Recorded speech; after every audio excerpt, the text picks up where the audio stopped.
Every child is born with dreams. Dreams of success. Dreams of greatness. Dreams of becoming somebody important. But sometimes, the journey of life presents choices. Choices that can build a future or destroy it. Many young people do not enter darkness because they are evil. Some are searching for acceptance. Some are looking for protection. Some are chasing popularity. Some simply want to belong. But one wrong decision can open a door that becomes difficult to close. A door to substance abuse. A door to bullying. A door to violence. A door to cultism. And once that door is opened, the consequences can affect families, communities, and generations. This is not just the story of Marcus and Marley. It is the story of thousands of young people facing similar choices every day. One chose the path of power. The other chose the path of purpose. One became feared. The other became transformed. Their story reminds us that every decision has a destination, and every path has an ending. Welcome to Shadows of the Night. The lesson: cultism does not create leaders. It creates victims. Drug abuse does not create confidence. It destroys potential. Bullying does not make a person strong. It spreads fear and pain. And when parents ignore warning signs or protect wrongdoing, they may unknowingly help destroy the very children they love. Every child needs guidance. Every child needs correction. Every child needs accountability. Because discipline is not punishment. Discipline is protection. The greatest gift parents can give their children is not wealth. It is character. Not influence, but values. Not power, but wisdom.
Chapter 1: The Rise of a King.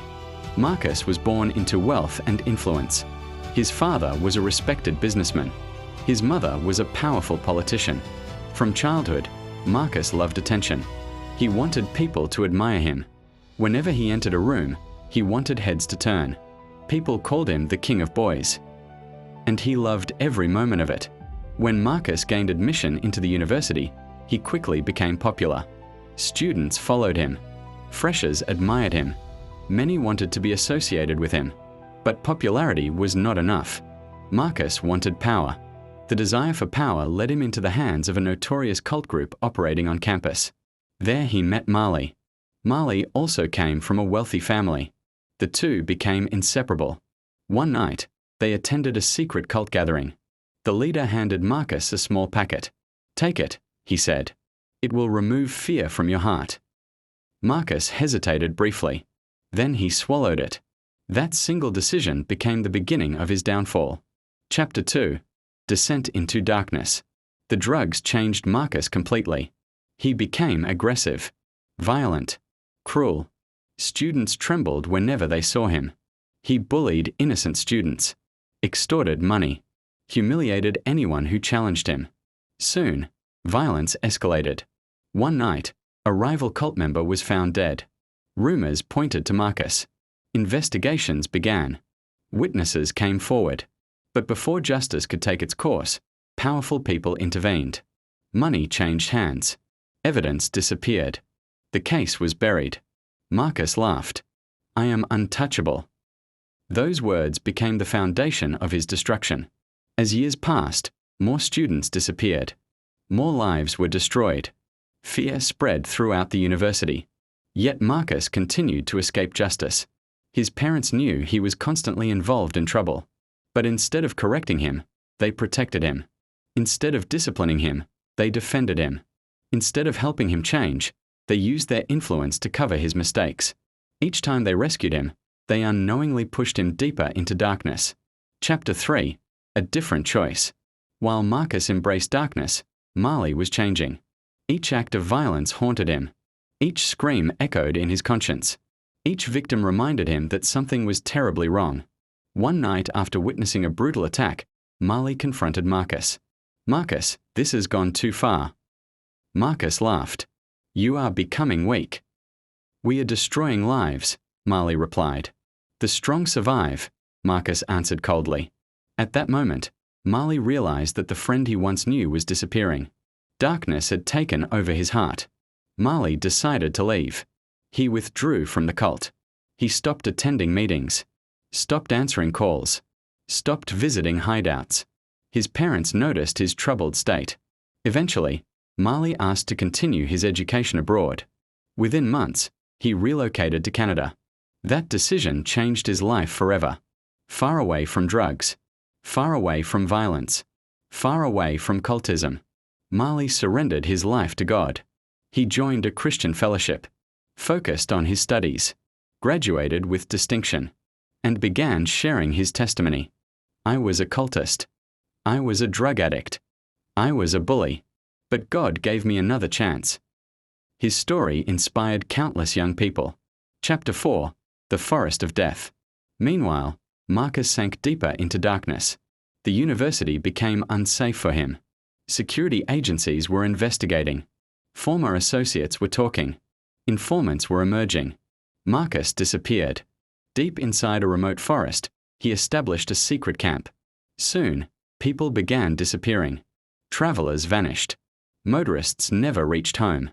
Young women disappeared without explanation. Entire communities lived in fear. Nobody knew who was responsible. People called the mysterious place the Forest of Death. Inside the camp, Marcus ruled with terror. Armed followers obeyed his commands. Fear was his weapon. Violence was his language. One evening, a commercial driver was dragged before him. The man fell on his knees. "Please, sir. I have a wife and children. My daughter is only 6 years old. Please let me go." Marcus stared at him without emotion. The man continued crying. But Marcus' heart had become hardened. "Take him away." The man's screams echoed through the forest. Then silence. The reign of terror continued. Communities cried for help. Parents feared for their children. Religious leaders prayed. Traditional rulers raised alarm. Security agencies intensified investigations. Police detectives gathered intelligence. Military officers tracked suspicious activities. Local vigilantes searched tirelessly. For months, there was no breakthrough. Then one victim escaped. Wounded and traumatized, he reached a nearby village. His testimony shocked the nation. The authorities finally knew where to look. Chapter 5. The Hunt. A special task force was assembled. Police officers, military personnel, paramilitary operatives, local vigilantes. Together they moved toward the forest. At dawn, they surrounded the camp. Gunfire erupted. Explosions shook the trees. The battle raged for hours. Marcus refused to surrender. His followers fell one after another. Eventually, he became trapped, cornered, outnumbered. A final exchange of gunfire followed. Then silence. The feared king of boys was dead. The man who wanted power above everything else died alone in the forest. Chapter 6. Too late. A few days later, Marcus' body was released to his family. The once feared young man now lay motionless in a coffin. No followers. No bodyguards. No cult members. Only silence. At the cemetery, dark clouds covered the sky. His father stood beside the grave. His mother wept bitterly. As the coffin descended, reality struck. His father fell to his knees. We failed him. Tears flowed freely. We knew he was going astray. We saw the warning signs. We heard the complaints. But we protected him. His mother cried uncontrollably. We thought we were helping him. We used our influence. We covered his mistakes. We silenced people. We never allowed him to face consequences. His father stared at the grave. If only we had corrected him. If only we had disciplined him. If only we had stopped him while there was still time. His voice broke. Today, we are burying our son. We are burying his future. We are burying the family he never got to build. We are burying generations that will never exist. The cemetery fell silent. The lesson was painful. A child protected from consequences may never learn responsibility. And one day, those consequences may destroy him. Chapter 7. Redemption. Years later, Mali returned to Nigeria. He stood before thousands of students. The hall was silent. He held up an old photograph, a picture of himself and Marcus. We started together. We wore the same clothes. We attended the same parties. We joined the same cult. The audience listened carefully. But one day, I chose to leave. Tears filled his eyes. My friend never did.